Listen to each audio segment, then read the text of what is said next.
I love paint and glue and glitter and gel medium and gesso and vintage papers, and mostly I love paint.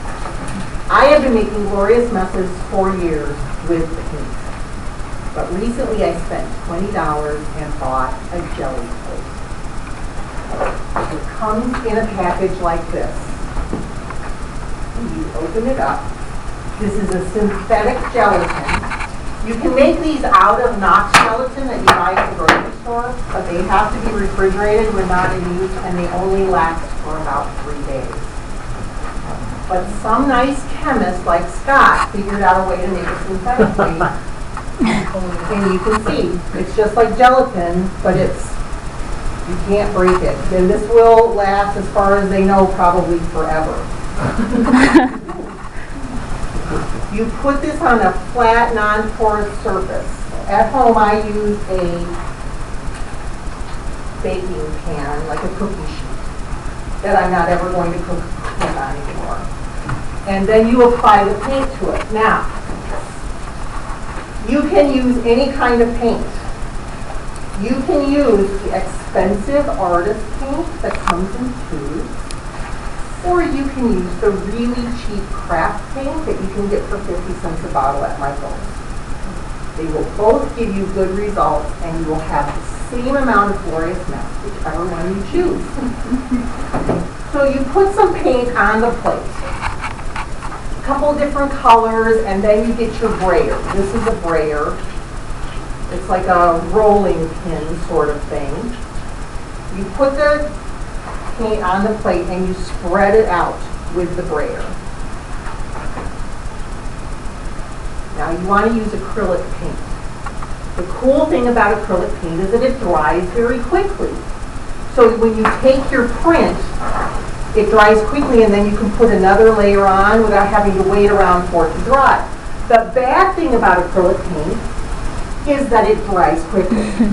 So once it's on your plate, you want to make some designs in it to create art. You've got to do that quickly.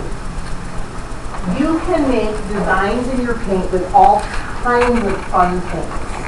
I'll just show you a few. Texture plates, stencils. This is sequin waste, also called punchinella.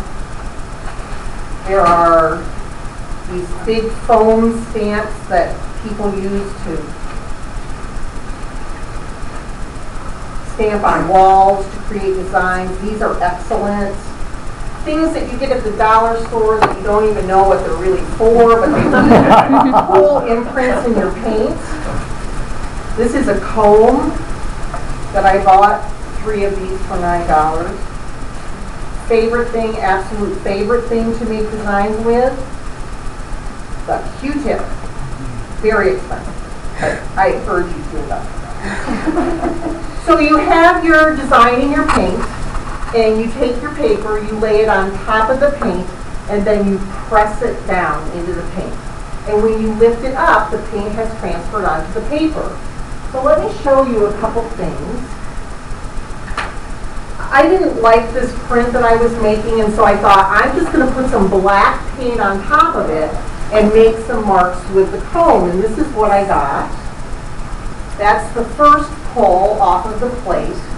But then very quickly, you take this off the plate and you get another sheet of paper, and you do what's called a ghost print. You print it a second time. And so the black on here is the ghost print. The other colors are from a ghost print, other ghost prints. So I'll pass those 2 around so you can see. You can get multiple pulls off the same paint application.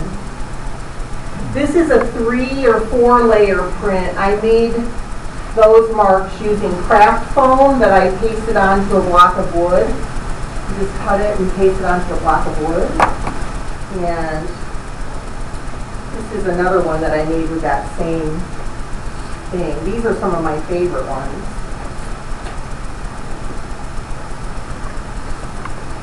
You don't have to mix the colors so that it's all blended in together. You can leave them blobby. I love this. I didn't even make any marks in it. I just love the blobbiness of it. You can actually, instead of using the brayer, you can use those credit cards that they send you through the mail to try to get you to sign up for a credit card. You can use that to spread paint around. And I love the texture on these. So there's a couple of those. And then you get prints that no matter how many layers of paint you put on there, it just seems to get worse and worse. So you can cut them up and use pieces of them in your other art.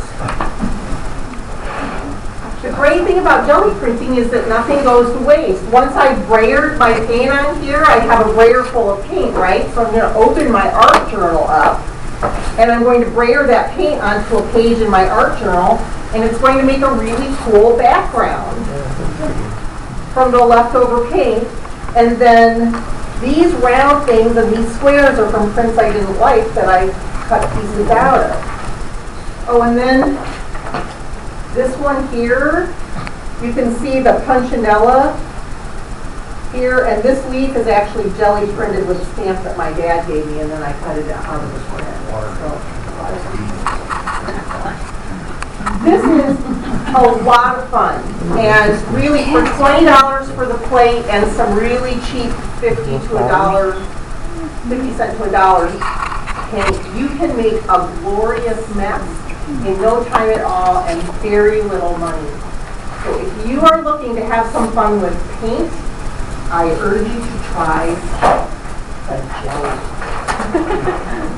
This is so fantastic.